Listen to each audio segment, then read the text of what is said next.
Fibonacci arc atau busur Fibonacci adalah setengah lingkaran yang memanjang keluar dari garis trend.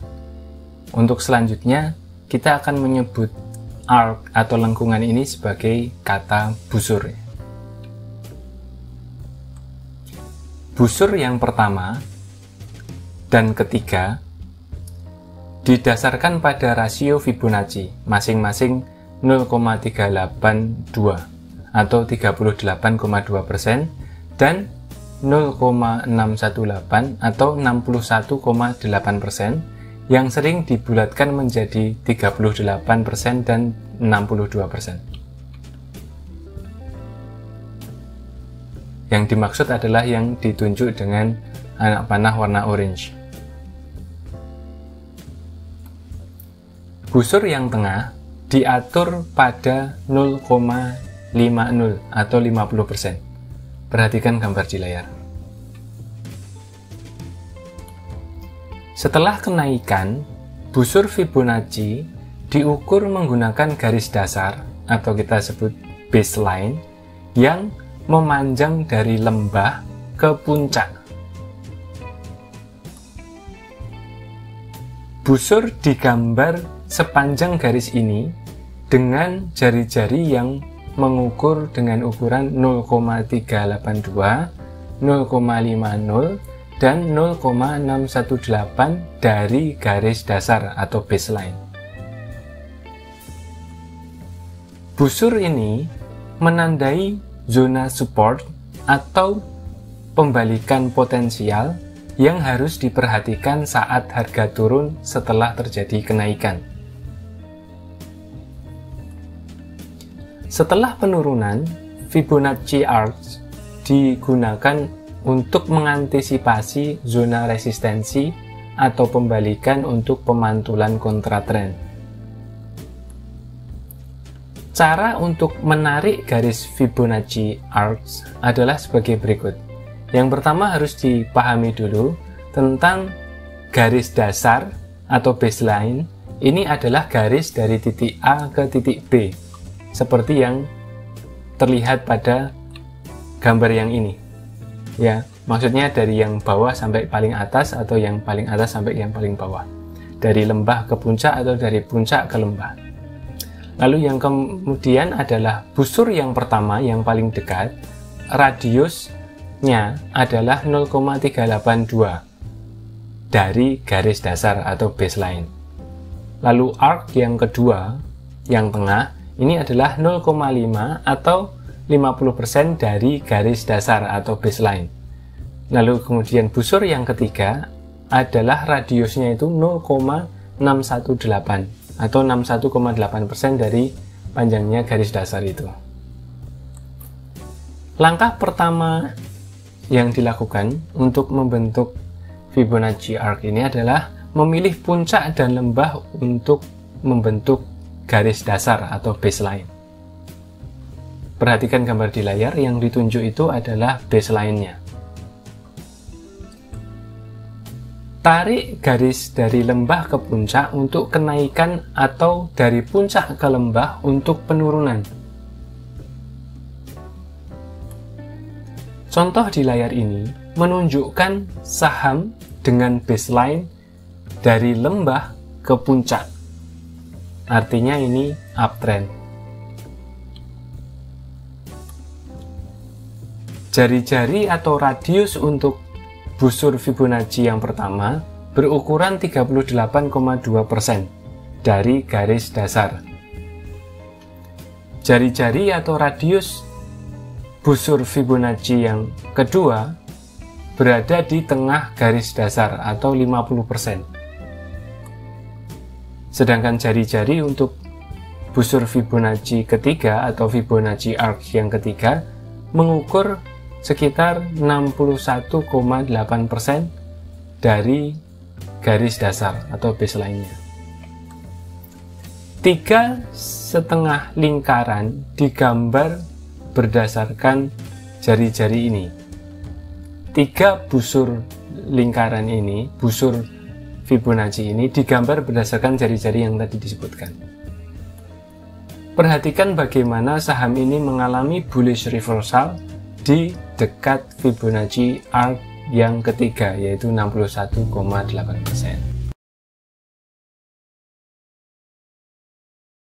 Fibonacci arc menambahkan elemen waktu ke Fibonacci retracement. Fibonacci retracement didasarkan pada garis vertikal dari lembah ke puncak atau dari puncak ke lembah. Contohnya yang berwarna pink di layar Anda saat ini.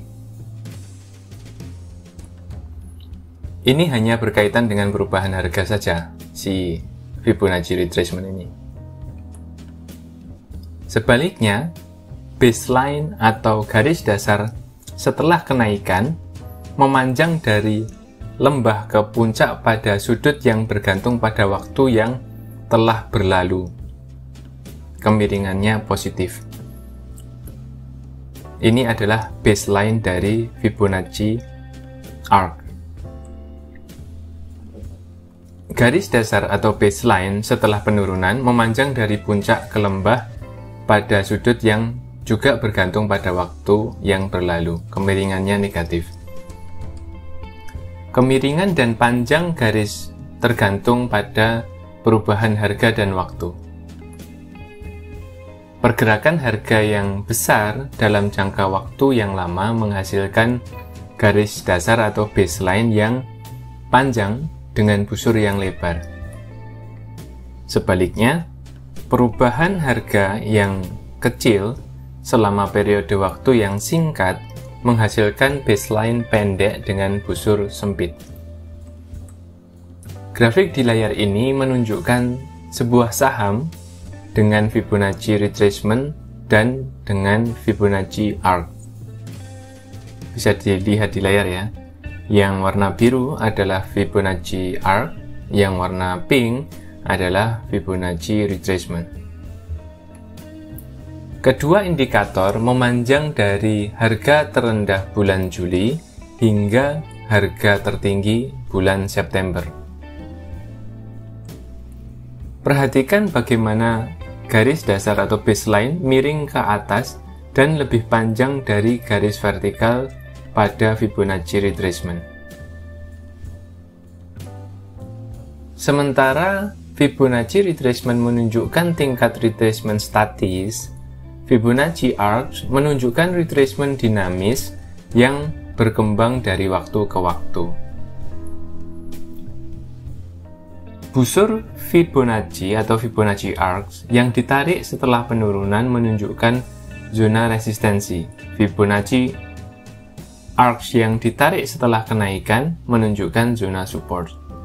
Yang ada di layar Anda ini adalah sebuah contoh Fibonacci arc yang ditarik setelah kenaikan.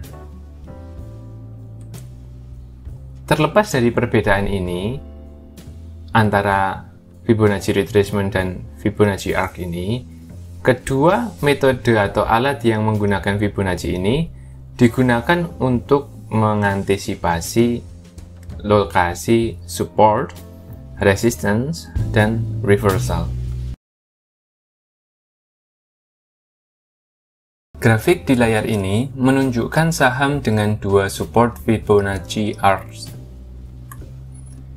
Fibonacci arcs yang pertama memanjang dari harga terendah bulan Februari hingga harga tertinggi bulan Mei.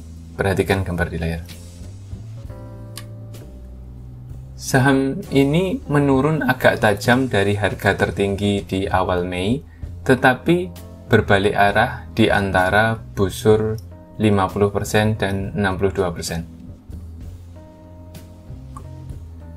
Fibonacci arcs yang kedua, yang warnanya merah muda atau pink, memanjang dari harga terendah bulan Mei hingga harga tertinggi bulan Juni. Kenaikan ini lebih pendek sehingga Fibonacci arcs tidak terlalu melebar.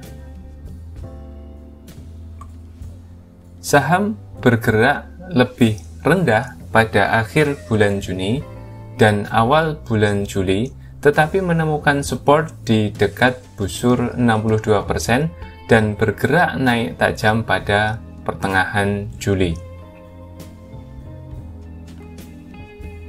Grafik di layar ini adalah contoh lain yang menunjukkan saham dengan lonjakan dari bulan Maret hingga bulan Mei dan kemudian mengalami pullback.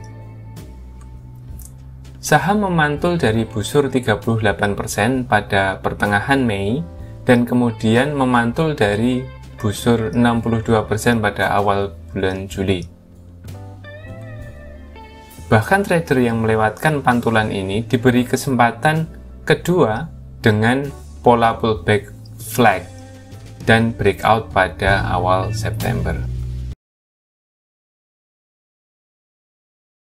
Grafik di layar menunjukkan saham dengan Fibonacci Arcs yang ditarik dari harga tertinggi di bulan April hingga harga terendah di bulan Mei.